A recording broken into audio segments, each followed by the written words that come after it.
제가 캐나다 북쪽에서 선교를 할 때 몇 시간씩 도시가 없는 길을 갈 때가 있었습니다. 그리고 구간마다 핸드폰이 터지지 않는 구간들도 꽤 있었어요. 그래서 처음에는 이제 혹시 몰라서 차에 항상 이어분의 기름과 그리고 한겨울에 또 추울 때는 영하 20도, 30도까지 떨어지니까 또 혹시 몰라서 차 안에 양초와 또 초콜릿을 비상식량으로 가지고 다닐 때가 있었습니다. 만약 겨울에 이제 사고가 나거나 차가 고장이 나면 위험할 수 있기 때문에 그렇게 늘 준비를 하고 다녔습니다. 그런데 이제 제가 시간이 지나면서 그런 걱정이 사라졌습니다. 왜냐하면 누군가가 그 도로에서 그런 일을 만나면 서로가 기꺼이 도와준다라고 하는 것을 제가 경험했기 때문에 그렇습니다. 잠시 쉬려고 갓길에 차를 세워두면 지나가는 차들이 길을 멈추고 혹시 차에 문제가 없는지 물어봐 주는 경우가 많이 있습니다. 그래서 차에 어떤 문제가 있거나 어떤 개인의 어떤 도움이 필요할 때는 기꺼이 사람들이 차를 멈춰 세우고 도와주는 그런 경험을 늘 하게 됩니다. 단지 호의가 아니라 어떤 그러한 극한 지역에서 굉장히 도시가 멀고 또 날씨가 춥고 또 핸드폰이 터지지 않는 그런 극한 상황에서 서로가 살아남기 위한 생존 시스템이라고 생각이 됩니다. 우리가 성경을 읽다 보면 성경은 나눔에 대해서 굉장히 많이 강조를 하는 것을 보게 됩니다. 신명기 10장 19절은 우리에게 이렇게 말합니다. 너희는 나그네를 사랑하라. 전에 너희도 애굽 땅에서 나그네 되었음이니라. 나그네를 사랑해라. 사랑하는 여러분, 나그네라고 할 때 그 나그네는 우리의 삶에 그렇게 도움이 되는 존재가 아니죠. 그냥 우연히 지나가는 존재, 나와 깊이 관계를 맺고 뭔가를 주고받는 관계가 아니라 그냥 지나가는 존재, 의미가 없는 존재죠. 근데 그 나그네를 성경은 사랑해라. 왜냐하면 너희도 그렇게 나그네였을 때가 있다. 그렇게 말씀하고 있습니다. 성경에서 나눔을 말할 때 그 나눔은 단지 우리가 호의와 친절을 베푸는 것 이상의 의미를 담고 있습니다. 그것은 우리가 생존을 위해서 상호 책임을 가지고 서로가 서로를 돕고 서로가 서로의 삶을 세워주는 의미를 담고 있습니다. 삶의 환경이 척박했던 고대 근동지방에서는 누군가의 도움이 없이는 먼 길을 여행할 수 없었습니다. 그래서 서로에게 조건 없이 베풀어주는 그러한 호의가 서로를 살게 하는 것을 보게 됩니다. 오늘 본문의 6절입니다. 이것이 곧 적게 심는 자는 적게 거두고 많이 심는 자는 많이 거둔다 하는 말이로다. 오늘 본문의 배경을 보면 당시 예루살렘 교회에 큰 흉년이 들었습니다. 그리고 큰 박해로 인해서 성도들이 심각한 경제적인 문제에 직면하고 어려움을 겪으며 살고 있었습니다. 그래서 바울이 고린도에 있는 교인들과 함께 그 어려움 가운데 있는 예루살렘 교회를 돕고자 하는 내용이 오늘 본문의 배경입니다. 사랑하는 여러분, 우리가 우리 개인의 삶을 살아갈 때도 마찬가지이지만 우리가 신앙생활에서 우리가 물질을 하나님께 드리거나 또 누군가를 돕는 것에 대해서 그것이 어떤 의미를 가지고 있는지 우리가 잘 이해할 필요가 있습니다. 제가 한국을 방문할 때 서점에 갔는데 제 눈에 확 들어오는 책이 한 권 있었습니다. 책 제목이 뭐냐면 돈 걱정 없는 크리스천이었어요. 그 책이 제 마음에 확 와닿았습니다. 왜 그랬을까요? 늘 돈 걱정하면서 살아야 되는 우리의 현실 때문에 그런 거죠. 어떻게 하면 좀 돈 걱정 없이 크리스찬으로 살아갈 수 있을까? 근데 그 책 안에 읽어보면서 그 책 안에서 이런 얘기를 하는 거예요. 한국 교회 안에 성공해서 하나님께 영광 돌려야 된다라고 하는 이 번영신학의 논리가 독버섯처럼 깊이 퍼져 있다는 거예요. 우리가 예수 믿으면 잘 돼야 되고, 예수 믿으면 자녀들이 좋은 대학 가야 되고, 예수 믿으면 사업이 잘 돼야 되고, 그런 번영신학, 그 논리가 깊게 뿌리를 내리고 있다라고 하는 거예요. 그래서 많은 사람들이, 성도들이 마치 헌금을 우리가 하나님께 축복을 받기 위해서 베팅하는 것처럼 그렇게 헌금을 드릴 때가 있다는 거예요. 실제로 과거의 많은 목회자들이 헌금을 마치 일종의 그 수익률이 높은 재테크로 둔갑시켜서 우리가 하나님 앞에 물질을 드리면 하나님께서 30배, 60배, 100배로 축복한다라고 그렇게 잘못된 믿음을 갖게 할 때가 있었습니다. 여기에 대해서 성경은 초대교회에서 일어났던 한 사건을 우리에게 들려줍니다. 여러분 잘 아시는 아나니아와 삽비라 사건입니다. 그 사건이 사도행전 5장에 기록되어 있습니다. 제가 사도행전 5장 1절부터 5절까지를 빠르게 읽어드리겠습니다. 아나니아라는 사람이 그의 아내 삽비라와 더불어 소유를 팔아 그 값에서 얼마를 감추매 그 아내도 알더라. 얼마만 가져다가 사도들의 발 앞에 두니 베드로가 이르되 아나니아야 어찌하여 사탄이 내 마음에 가득하여 내가 성령을 속이고 땅값 얼마를 감추었느냐. 땅이 그대로 있을 때에는 내 땅이 아니며 판 후에도 내 마음대로 할 수가 없더냐. 어찌하여 이 일을 내 마음에 두었느냐. 사람에게 거짓말한 것이 아니요 하나님께로다. 아니아가 이 말을 듣고 엎드러져 혼이 떠나니 이 일을 듣는 사람이 다 크게 두려워하더라. 초대교회 공동체 안에서는 정말 아름다운 나눔이 있었습니다. 당시에 여러 핍박과 여러 어려움 속에서 어려운 성도들이 서로가 서로를 돕는 아름다운 섬김이 있었어요. 사도행전 2장 44절로 47절은 그것에 대해서 우리에게 이렇게 설명해 줍니다. 믿는 사람이 다 함께 있어 모든 물건을 서로 통용하고 서로가 내 것을 내 것이라 주장하지 않고 어려운 사람들과 함께 물건을 나누어 썼다 그 말이죠. 45절입니다. 또 재산과 소유를 팔아 각 사람의 필요를 따라 나누어 주며 날마다 마음을 같이하여 성전에 모이기를 힘쓰고 집에서 떡을 떼며 기쁨과 순전한 마음으로 음식을 먹고 하나님을 찬미하며 또 온 백성에게 칭송을 받으니 주께서 구원받는 사람을 날마다 더하게 하시니라. 어려운 환경 속에서 서로가 서로를 돕고 정말 어려운 가운데 있는 지체를 위해서 자기의 소유를 팔아서 기꺼이 나누어 주는 그런 아름다운 섬김과 아름다운 나눔이 있었습니다. 근데 아나니아와 삽비라가 그렇게 당시 초대교회가 그렇게 섬김을 통해서 사람들에게 칭찬받는 그걸 보면서 자기들도 그렇게 칭찬받고 싶은 마음이 있었던 거죠. 의도는 너무나 좋았지만 그러나 그들이 하나님 앞에 하나님을 속이는 그것으로 인해서 그들은 큰 어려움을 겪게 됩니다. 사랑하는 여러분, 핍박 속에 있었던 초대교회 공동체는 서로 물건을 나눠 쓰고 소유를 팔아서 어려운 사람들을 도와주는 그 일이 그들에게는 특별한 것이 아니라 상식이었습니다. 저와 여러분이 이제 캐나다에 와서 우리가 살아가면서 우리에게 상식이 되는 것이 있죠. 우리가 보통 한국에서는 하지 않는데 캐나다에 살면서 하는 일들이 있습니다. 우리가 어떤 상점에 들어가면 이렇게 문을 잡아주잖아요. 뒤에 사람이 따라오면 항상 그 사람이 들어올 수 있게 문을 잡아주는 것. 여러분 그렇게 다 하고 계실 거예요. 근데 우리가 문을 잡아줄 때 우리가 그 뒤에 내 뒤에 오는 사람에게 잘 보이기 위해서 문을 잡아주는 거 아니죠. 아니면 내가 문을 잡아주지 않으면 누군가가 나를 욕할 것 같아서 그 문을 잡아주지 않죠. 그냥 생각하지 않아요. 그냥 누구나 다 그렇게 하는 것이죠.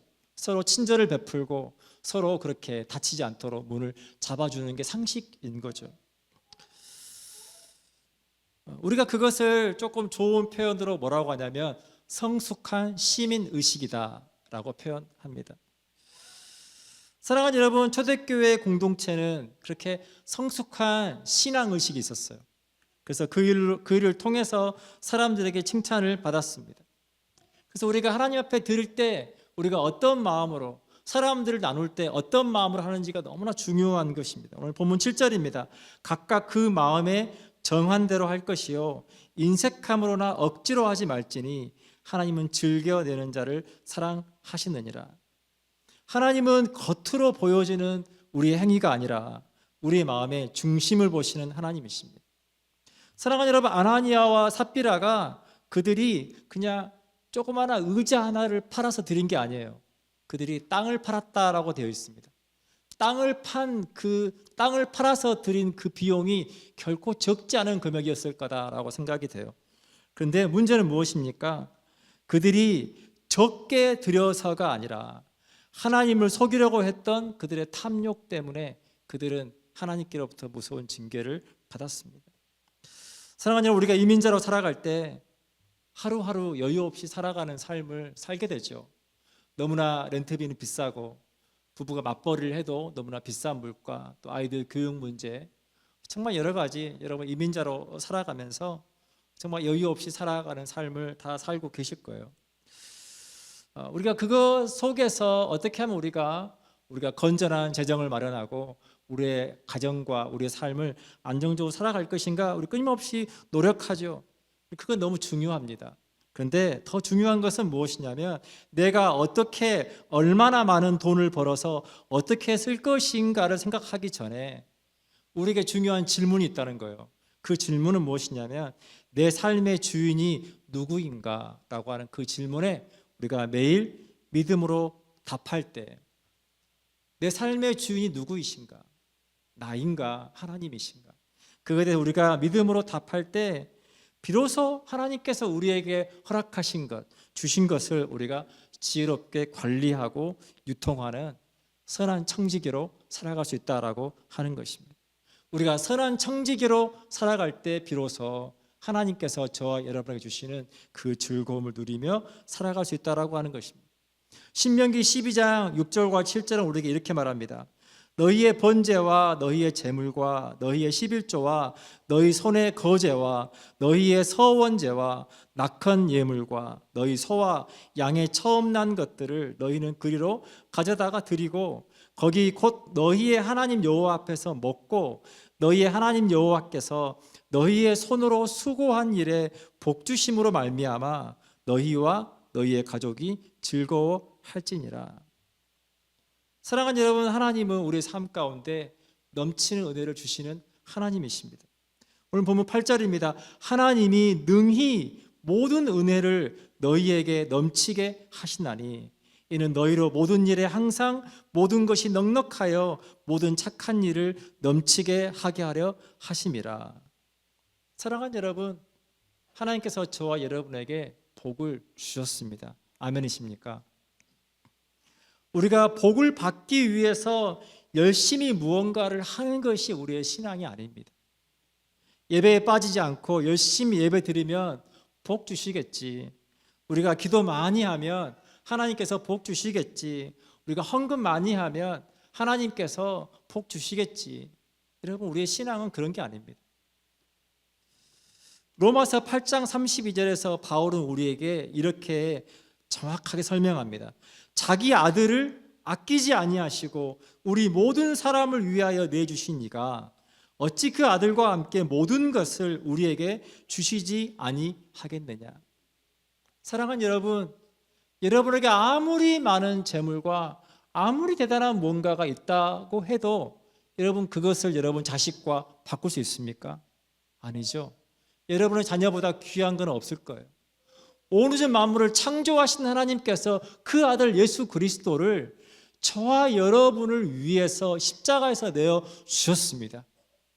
그 아들마저 십자가에 내어 주신 그 하나님께서 저와 여러분을 위해서 무엇을 아끼겠느냐? 그렇게 바울은 우리에게 말하고 있습니다. 사랑하는 여러분, 저와 여러분은 이미 넘치는 하나님의 복을 받았습니다. 그 복을 이미 넘치게 받았기에 우리가 감사함으로 하나님 앞에 예배하고 감사함으로 기도하고 감사함으로 물질을 드리고 감사함으로 우리가 교회를 섬기는 것이라고 하는 것입니다. 사랑하는 여러분, 우리가 그렇게 감사함으로 살아갈 때 비로소 우리는 그리스도인으로서의 삶을 누리며 살아갈 수 있다는 것을 기억하시면 좋겠습니다. 우리가 감사함으로 하지 못할 때 그것은 우리를 올가매는 의무가 되고 그것은 우리에게 부담이 되는 것입니다. 우리가 감사함으로 하나님 앞에 하는 그 모든 삶이 비로소 누려지고 그리고 그 가운데 즐거움이 있다는 것을 여러분 기억하시면 좋겠습니다. 사랑하는 여러분, 우리가 그리스도인으로서 이 땅을 살아갈 때 하나님은 우리에게 너희는 복을 누리는 삶을 살아야 된다라고 우리에게 명령하십니다. 창세기 1장 27절과 28절 우리가 이렇게 말합니다. 하나님이 자기 형상 곧 하나님의 형상대로 사람을 창조하시되 남자와 여자를 창조하시고 하나님이 그들에게 복을 주시며 하나님이 그들에게 이르시되 생육하고 번성하여 땅에 충만하라. 땅을 정복하라. 바다의 물고기와 하늘의 새와 땅에 움직인 모든 생물을 다스리라 하시니라. 이미 하나님께서 저와 여러분에게 복을 주시고 그 복을 누리며 살아갈 수 있도록 우리에게 명령하셨다라고 하는 것입니다. 그래서 여러분 잘 아시는 공자의 논어에 보면 이런 말이 있습니다. 아는 자는 좋아하는 자만 못하고 좋아하는 자는 즐기는 자만 못하다. 우리가 하나님을 아는 것 너무나 중요합니다. 그런데 우리가 하나님을 아는 그것을 우리가 즐길 수 있을 때, 하나님 안에서 감사하고 기뻐할 수 있을 때 비로소 우리의 삶이 하나님의 은혜가 누려지는 삶을 살아가게 된다라고 하는 것입니다.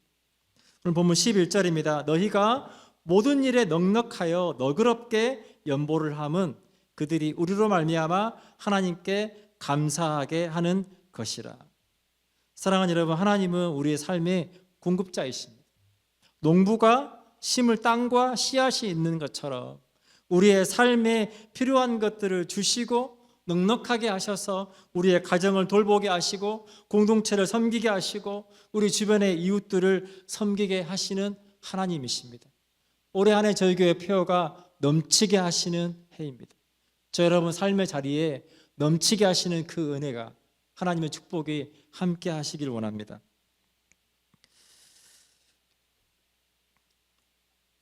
저희 가정이 필리핀에서 한 텀 선교를 마치고 이제 한국으로 돌아와서 한동안 차가 없었습니다. 아이들과 함께 장거리로 이동할 때가 굉장히 많았어 하나님 앞에 차를 놓고 기도를 했습니다. 차를 놓고 기도하고 있는데 어느 날 저희 후원 계좌에 꽤 큰 돈이 들어왔어요. 근데 그 뒤에 입금자 성명이 어떻게 되어 있었냐면 이렇게 되어 있습니다. 여호와는 나의 목자신, 이렇게 되어 있어요. 아직까지도 누가 어떤 분이 저희 가정을 후원했는지 아직까지 모릅니다. 분명한 것은 하나님께서 우리의 기도를 들으시고 우리의 필요를 채워주셨구나라는 생각이 들었어요. 그래서 그 비용을 가지고 이제 중고차 매매 상사를 방문해서 딜러를 만나가지고 차를 알아보고 있는데 제가 생각하고 간 차가 있었는데 그 딜러가 그 중고 매매 센터 안에 신우회가 있는데 그 신우회 회장이셨어요. 그래서 그분께서 원래 제가 봤던 차가 아니라 본인이 타고 있는 차, 훨씬 좋은 차를 훨씬 저렴한 금액으로 살 수 있게 해주셨어요. 그렇게 해서 저희가 사역하는 동안 그 차를 잘 사용했습니다. 그리고 제가 이제 캐나다로 들어오게 돼서 같이 사역하고 있는 교회 전도사님 중에 한 분이 또 차가 문제가 생겨서 차를 폐차하고 당장 차가 필요해서 제가 타고 있던 차를 그분에게 드리고 왔어요. 사랑하는 여러분, 하나님께서 우리의 관계 속에서 서로 사랑을 통해서 그렇게 하나님의 사랑이 경험되어지게 한다는 것을 여러분 기억하시면 좋겠습니다. 우리 몸 안에 혈액이 순환해서 우리 몸이 건강해지는 것처럼, 우리가 사는 것처럼 하나님께서 우리의 모든 관계 속에, 하나님께서 우리 공동체 안에서 그 하나님의 사랑이 우리 안에서 그렇게 서로에게 흐르고 서로에게 경험되어질 때 그 공동체가 영적으로 건강하고 그 공동체가 하나님을 경험하게 된다라고 하는 것입니다. 사랑하는 여러분, 그래서 교회 공동체는 하나님의 사랑이 그 어느 공동체보다 뜨겁게 경험되는 공동체가 되어야 된다는 것을 여러분 기억하시면 좋겠습니다. 오늘 본문의 12절입니다. 이 봉사의 직무가 성도들의 부족한 것을 보충할 뿐 아니라 사람들이 하나님께 드리는 많은 감사로 말미암아 넘쳤느니라. 전 제가 담임 목사로서 올해 한 해 저 여러분 삶 가운데 많은 감사가 넘치기를 축복합니다. 정말 여러분 삶에 감사한 일이 많아서 하나님 제가 이것 때문에 감사합니다. 하나님 제가 저것 때문에 감사합니다. 그 감사가 넘쳐서 우리 공동체 안에 또 누군가 어려운 지체들에게 그 은혜가 흘러가고 그 사랑이 흘러가서 함께 삶이 세워지고 함께 감사가 넘치는 그러한 삶이 될 수 있기를 축복합니다.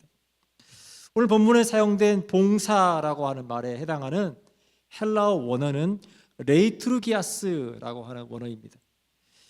이 단어의 의미는 뭐냐면 하나님께 대한 봉사, 하나님께 드리는 예배라는 뜻을 가지고 있습니다. 우리가 교회 안에서 누군가를 돕고 섬길 때 그것은 내가 하나님께 삶으로 드리는 예배가 된다라고 하는 것입니다. 그래서 우리가 교회 안에서 또 우리가 세상 속에 살아가면서 우리가 가난한 자를 돌아보고 우리가 우리 삶을 나누고자 할 때 그것은 단지 어떤 선행의 의미를 넘어서서 그것이 하나님께 우리가 공적으로 드리는 예배가 된다는 것을 여러분 기억하시면 좋겠습니다. 예배의 의미는 뭐냐면 하나님께서 받으시는 것이라고 하는 것입니다. 우리가 그런 삶을 살아갈 때 하나님께서 저와 여러분의 삶을 받으신다라고 하는 것을 기억하시면 좋겠습니다. 마태복음 25장 34절부터 40절까지를 제가 한번 읽어드리겠습니다. 그때 임금이 그 오른편에 있는 자들에게 이르시되 내 아버지께 복받을 자들이여 나와 창세로부터 너희를 위하여 예비된 나라를 상속받으라.